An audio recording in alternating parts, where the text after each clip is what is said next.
માં અંબાના ચરણોમાં શીશ ઝુકાવવા ભાદરવી પૂનમે સમગ્ર ગુજરાતમાંથી અસંખ્ય માઈ ભક્તો અંબાજી પગપાળા યાત્રા જતા હોય છે। આખા ગુજરાતમાંથી વિવિધ સંઘો દ્વારા દર વર્ષે પદયાત્રામાં ભાગ લે છે, જેમાં ખાસ કરીને વાત કરીએ તો રાજકોટના માં અંબાજી ખોડિયાર સંઘની વિશેષતા કંઈક અલગ જ છે। આ સંઘના સ્ત્રી પુરુષો આ પ્રસંગે રોજ અલગ અલગ થીમ પર એક સરખી વેશભૂષા ધારણ કરી માની ભક્તિ માટે નીકળી પડતા હોય છે। આ સંઘમાં ખાસ કરીને આહિર સમાજની બહેનો પોતાના શરીરને ઘરેણાથી લાદીને ગરબા કરી અને બોલો અંબે જય અંબેના નારા બોલી ઉજવણી કરતી જોવા મળતી હોય છે। આપણે સૌ જાણીએ છીએ કે ભાદરવી પૂનમનો મેળો એટલે અંબાજી પર જાણે ભક્તોજનોનો ધસારો જોવા મળતો હોય છે, ભક્તોનું ઘોડાપૂર ઉમટી પડતું હોય છે। અત્યારે આપણે અંબાજી જવાના રસ્તા પર જ છે અમારી ટીમ, અને અહીં અમે જય અંબે ખોડિયાર જે મંડળ છે તેમને આજે આપણે તેમની સાથે વાત કરીશું ને તેમની પાસેથી જાણીશું કે કેટલા વખત એ લોકો આ રીતે જે પગપાળા યાત્રા કરે છે ને શું વિશેષતા છે। બેન, તમારું નામ? મારું નામ દીનાબેન બારોટ છે। દીનાબેન, કેટલા વર્ષથી તમારો આ સંઘ આ રીતે પગપાળા યાત્રા કરી રહ્યો છે? અમારો સંઘ 22 વર્ષથી, આ 22મું વર્ષ છે। 22મું વર્ષમાં અમે અત્યારે જઈ રહ્યા છીએ, 21 વર્ષ પૂરા કર્યા છે। તો 22 વર્ષથી તમે આ પગપાળા સંઘ કરી રહ્યા છો, કેવું લાગી રહ્યું છે 22 વર્ષમાં તમને? બસ 22 વર્ષમાં તો અમને એવું જ લાગે છે કે અમે અંબાજીને સાક્ષાત અહીંયા બધે આખા રોડ ઉપર અમે અનુભવ કરી રહ્યા છીએ, કારણ કે કાલે જ અમે એવો અનુભવ કર્યો કે જાણે આપણા ઘરે લગ્ન હોય તો આપણે પાર્ટી પ્લોટમાં અને કઈ રીતે જાનનું આગમન કરીએ, સ્વાગત કરીએ, એ જ રીતે અમારું સ્વાગત પણ અહીંયા થયું છે। તો ત્યારે પણ અમે અંબેમાનો આટલો બધો સાક્ષાત્કાર નિહાળ્યો છે। બેન, તમારા જીવનમાં એવો કોઈ બનાવ બન્યો છે કે તમારા જે મિત્ર વર્તુળ છે એમાં ક્યાંક એવો બનાવ બન્યો છે કે જેમાં તમને ખરેખર એવું લાગ્યું હોય કે આપણે માં અંબાને ત્યાં ગયા અને ખરેખર આવો કોઈ ચમત્કાર થયો અને આપણું જે મુશ્કેલી ભર્યા જે દિવસો હતા એમાંથી આપણે બહાર આવ્યા? શું કહેશો આના વિશે?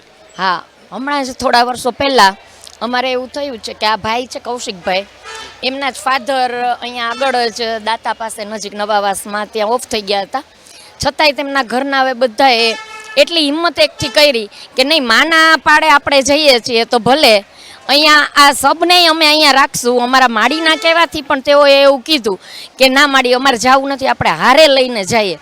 પણ તેમ છતાંય માડીના કહેવાથી તે લોકો આ કાંઈ પ્રક્રિયા છેક સુધી કરી નથી, પણ એ લોકોના મનમાં એટલો બધો માતાજી પ્રત્યે ભાવ હતો કે તેમણે તેમના પતિ, તેમના પિતા, તેમના દાદા બધાને ત્યાં ને ત્યાં છોડીને પણ મા અંબાની ભાવ ભર્યું સ્વાગત કરીને મા અંબાની જાત્રા પૂરી કરેલી છે। બેન, આપ જોઈ શકો છો કે તમે પણ આ વાત કરતા ભાવુક થઈ ગયા છો। તો દર્શક મિત્રો, આ જ છે કે ભાઈ જ્યારે માતાના દર્શને કોઈ ભક્ત જતો હોય છે ત્યારે પૂરી શ્રદ્ધાથી જતો હોય છે, અને કહી શકાય કે એક નક્કી કરે કોઈ વ્યક્તિ કે ભાઈ મારે આ વસ્તુ કરવી જ છે, ત્યારે એ વસ્તુ ચોક્કસ રીતે પૂર્ણ થતી હોય છે ને ભગવાન પણ એમાં હંમેશા સાથ આપતો હોય છે। જય અંબે મિત્રો, ન્યૂઝ ફોર ઇન્ડિયાની ટીમ આવી પહોંચી છે અંબાજી જતા પગપાળા જે યાત્રીઓ જાય છે તેમને પાસે આવી પહોંચી છે, અને સૌથી મહત્ત્વની વસ્તુ અહીંયા એ જોવા મળી, આપણે જે કહીએ છીએ ને કે ભાઈ મોબાઈલ, ફૂડ, વાન ને જે બધા ફોરેનના કોન્સેપ્ટની જે વાત કરીએ છીએ, પણ વર્ષોથી ઇન્ડિયામાં પણ આવો જ એક કોન્સેપ્ટ ચાલી રહ્યો છે। ખાસ કરીને અંબાજીમાં જ્યારે ભાદરવી પૂનમ લોકો ભરવા જાય છે પોતાની આસ્થાથી, ત્યારે એક જે સંઘ છે, ખાસ કરીને હમણાં જ આપણે વાત કરી કે જય અંબે ખોડિયાર સંઘ જે છે તેમની જો વિશેષતા બતાવું તો કેમેરામેનને કહીશ કે અહીંયા જે છે સમગ્ર દ્રશ્ય બતાવે, એક ટ્રક છે, ટ્રકની અંદર જ આ આખું જે રસોડું છે તેને ઊભું કરવામાં આવ્યું છે, અને કહી શકાય કે એક વસ્તુની કાળજી લેવામાં આવી છે। ચમચી, થાળી, વાટકા, ગેસનો બાટલો, ના ઝીણામાં ઝીણી વસ્તુનું ધ્યાન રાખવામાં આવ્યું છે। સાથે શાકભાજી, લસણ, ડુંગળી વગેરે પણ લઈને લોકો ફરે છે। મસાલાઓ મને દેખાઈ રહ્યા છે એક બાજુ, અને જે ડ્રમ છે તેમાં પણ આશા છે કે કંઈક અનાજ કે કરિયાણું કંઈક પડ્યું હશે। તો આ જે બધી આખી જે સમગ્ર વસ્તુ દેખાઈ રહી છે, અથાણા પણ છે, જોઈને મોંમાં પાણી આવે એવું છે।